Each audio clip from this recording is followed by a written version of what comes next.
Hey everybody, it's Jason Blaha here, and I thought I would give you guys a little bit of an update on my training filming, finishing out my home gym because people want to know, and I thought I'd get a little bit of feedback from my viewers. So let me put on my +5 out of weaponsmithing, work on skilling up my crafting a little bit, and let's talk about this.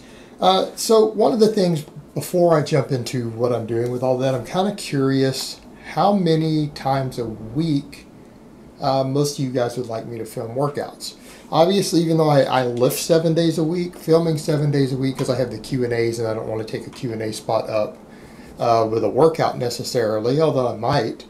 But I also think to show people an idea so that they don't think that what I'm doing is my absolute maxes all the time, or that I've had 3 or 4 days of rest before some of these lifts, that I probably need to have a pretty regular filming frequency of at least getting all my main stuff and maybe the little bit of stuff I might be doing technique work at the end of the day. I might not always show, because right now I'm working on my hook grip, I'm working on cleaning, because my cleaning technique, as most of you know, is atrocious.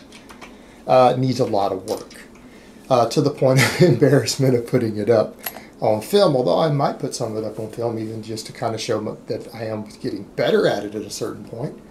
But so that people understand that the Bulgarian type system I'm doing is an everyday thing. These aren't like I've had 3 days to recuperate and refeed and sleep before I go hit some of these lifts. I'm hitting some of these lifts every day. So guys might be like, oh man, that's pretty good. You got a 315 closed grip pause bench, right? Until you realize that that's my 9th or 10th day in a row doing a 315 closed grip pause bench and overhead pressing the same day. So just like that 225 overhead press I did the other day, I've hit that exact lift on 3 different days in the same week before. Now I haven't tried to do that lift at 225 for a couple of weeks. I haven't gone over 215, and my daily minimum on that lift is like 205 right now. I try to hit at least 205 every day on a strict press. So that people get an idea, this is actually my day in, day out training. This is my actual training. This isn't my show off for the cameras. This is what I do on a daily basis. I mean, I hit a max closed grip bench or floor press every day. I hit a max training squat every day. I try to squat at least 425 below parallel every day. I'm trying to bring that daily minimum up though. My goal, I think, by the end of the year is hopefully to get that daily minimum to 500, to where I come in and squat 500 most days of the week. Like, not just, oh man, I got to a 500, there's my max. No, the goal is to squat 500 Monday, Tuesday, Wednesday, Thursday, so on and so forth. So I think it would give a better idea if I do a high amount of frequency of filming, so people realize, oh, this guy does training maxes on at least 4 exercises every day. Every day. This is a daily thing. This is just my lifestyle, my training at this point, because I'm in a situation to do all that. I'm in a life situation to where I can spend 2 hours, 3 hours a day ramping up, doing maxes, whatever I need to do, because it's a full-time gig for me. And it's nice to finally be in that position. And I might discuss later, now that I'm not training at any gyms, why I really didn't film. I talk about it a little bit on Patreon. But yeah, it was actually, my training got really interfered with. It got really interfered with by all my stalking and other crazy crap. So now it's kind of hard for them to do that. You know, they could maybe try, but it's going to be hard because I've got everything I need at home. I don't have to leave the house to train. I can film, don't have to worry about other people involved, and I can do it on my own time frame anytime I want. So advantages there. So you guys let me know kind of how many days a week most of you would be interested in actually watching some of my footage. Because I mean, I don't want to make daily training videos and for them to trickle down to 1,000 views a day. Kind of a waste. But if people are really going to watch them, I don't mind filming up to 5 or 6 days a week. But I think for now, minimum of 3. Give your input below. What are we doing for time frames filming? I need to get a little better lighting going on in there some days. I think that's going to be easier with the GoPro. I've had a GoPro before, and I ended up selling it because I wasn't using it. A friend of mine wanted one for his. He was going to start doing some videoing in his car because he was an Uber driver. Sold him my GoPro. Didn't think I needed it. But now that I'm filming in a smaller room there, even my phone, I can't zoom in the way I want, get quality I want. And with that GoPro, I was able to get it within a few feet sometimes of what I was doing. So I think because I'm filming in the bedroom, brown chicken, brown cow, GoPro would probably be better so we can get some side shots of the squats and other things. Get better angles so that we can get a few different angles of different training days. I can move the camera in a lot closer because I'm having to put that camera like 8 or 9 feet away from my lifting platform. That's how far back I am, and zoomed out as far as I can go just to get all of me in the frames, like for doing chin-ups and strict pressing and everything else. So I think that's going to help a lot.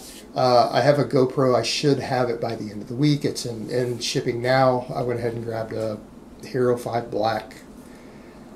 I had the Hero 4 before. That's what I used before. All that stuff I was doing in the UK. So I've got that going on. Plates I should have today. Most of my plates should be here today. I'm hoping, cross my fingers. You guys know how that goes.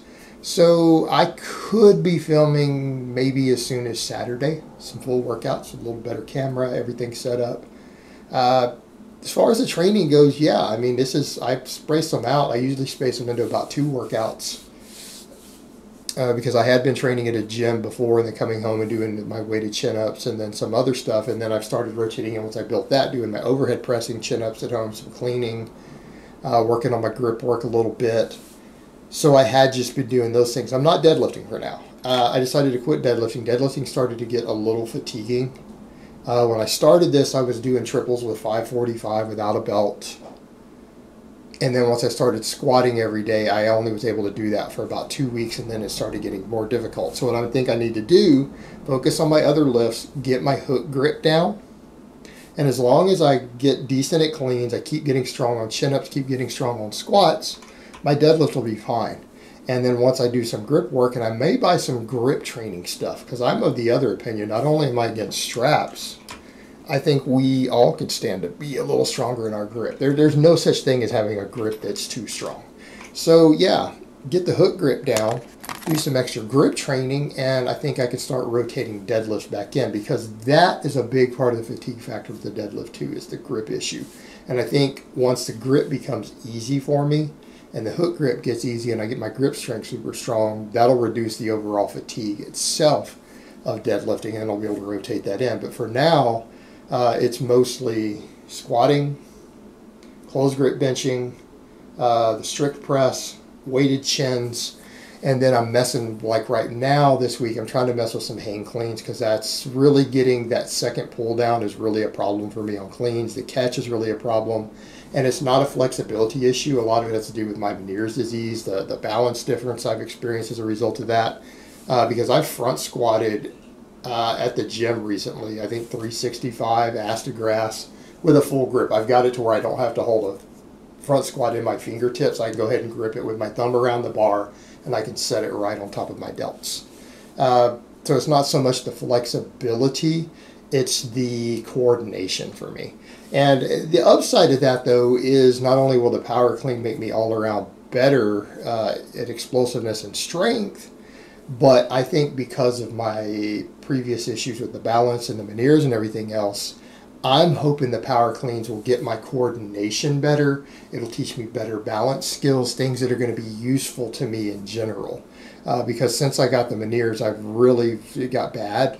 I felt really, really unathletic no matter what I do. And I'm hoping that cleans and snatches and all of that will help remedy that. It will make me feel more athletic, feel more coordinated again.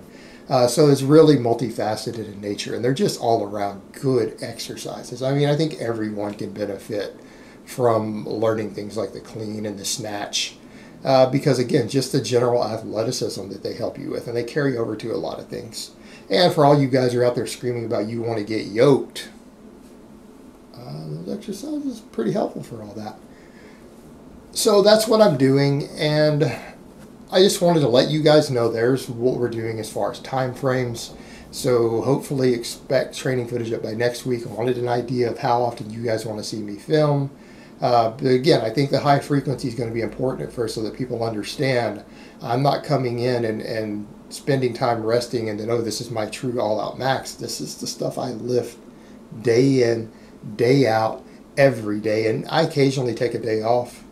But I've been known to go up to 2 weeks without a day off recently. So this is just my normal training. This is my everyday thing is what I'm going to be recording so that people understand that better. I think the high frequency will help. And then you guys can kind of watch me on the journey and get a better idea of what this training style is about. All right, guys, but that's really all I have to say on that today. I hope it's been informative, and I will talk to you guys next time.